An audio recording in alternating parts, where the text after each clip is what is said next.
রৌদ্রটা এমন দিক থেকে পড়তেছে, ওই যে দুইটা একসাথে আসছে। হ্যাঁ করতেছি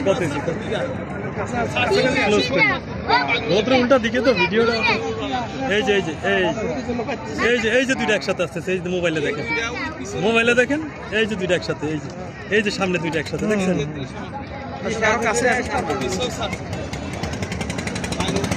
এনতনিটা আওয়াজ দিবে সাইডের দিকে সবাই। এই না দিলে তো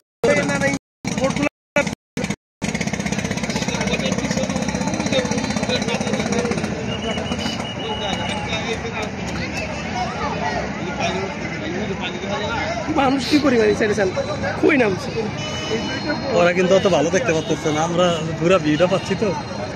এই যে আইসা পড়ছে, কাছে আইসা পড়ছে, এই যে কাছে আমার মোবাইল অবশ্য কাছে আইসা পড়ছে। এই যে ক্লোজ, এই যে ক্লোজ হয়ে গেছে।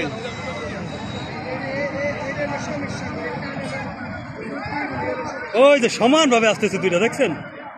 জাহাঙ্গীর ভাইটা ক্লোজ করছেন, এই যে আমারটা দেখেন একবারে ক্লোজ দেখা যাচ্ছে সমান। এই যে পাশাপাশি দুইটা একসাথে আসছে। হ্যাঁ, এই যে পাশাপাশি দুইটা, এই যে একটা, এই যে একটা।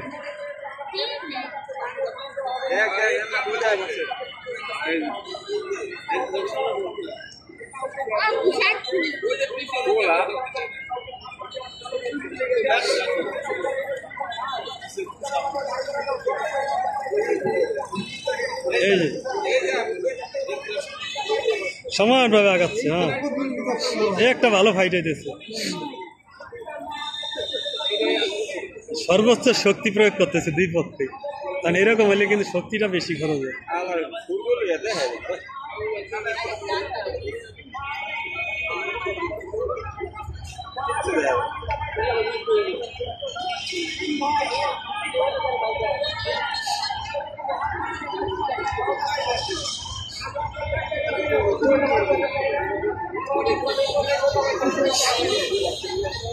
কে প্রথম হবে কিছু বলা যাচ্ছে না। আগে আছে কিন্তু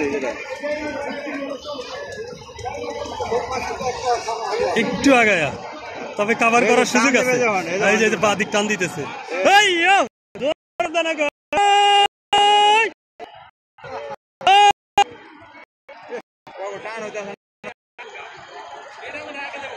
এটা টান হতে আছে না, এই পাশে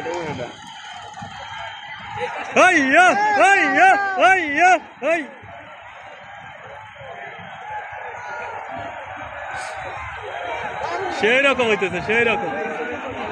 এই ধরনের আগে উঠা যাইতে পারে।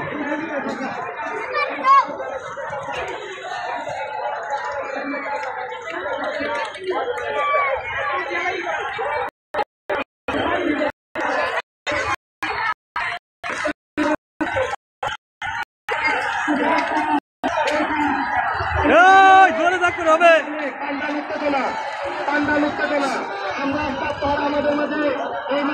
কোনোভাবেই কভার করতে পারতেছে না, অনেক চেষ্টা করতেছে।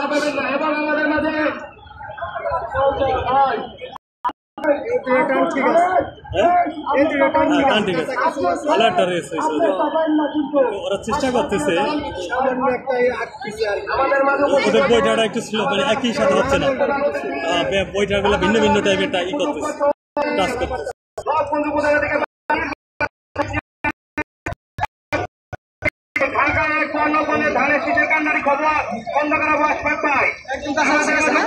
হ্যাঁ, একবারে মানে 10 হাতের জন্য পারবে না হয়তো।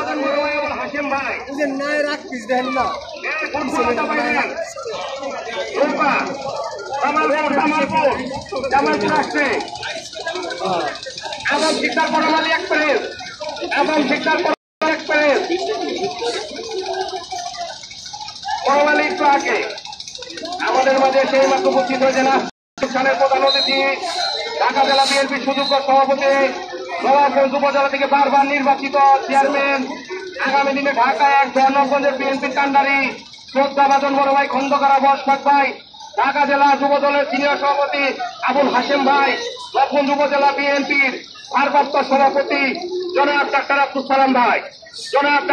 সালাম ভাই এবং বিএনপির বিভিন্ন পর্যায়ের নেতৃবৃন্দ এইমাত্র আমাদের মঞ্চের সামনে এসে উপস্থিত হয়েছেন আজকের অনুষ্ঠানের প্রধান অতিথি ঢাকা জেলা বিএনপি সুযোগ্য সভাপতি গোলাপগঞ্জ উপজেলা থেকে বিপুল ভোটে নির্বাচিত বারবার আগামী দিনে ঢাকা একে ধানের শীষের কান্ডারি জন্নবগঞ্জের খন্দকার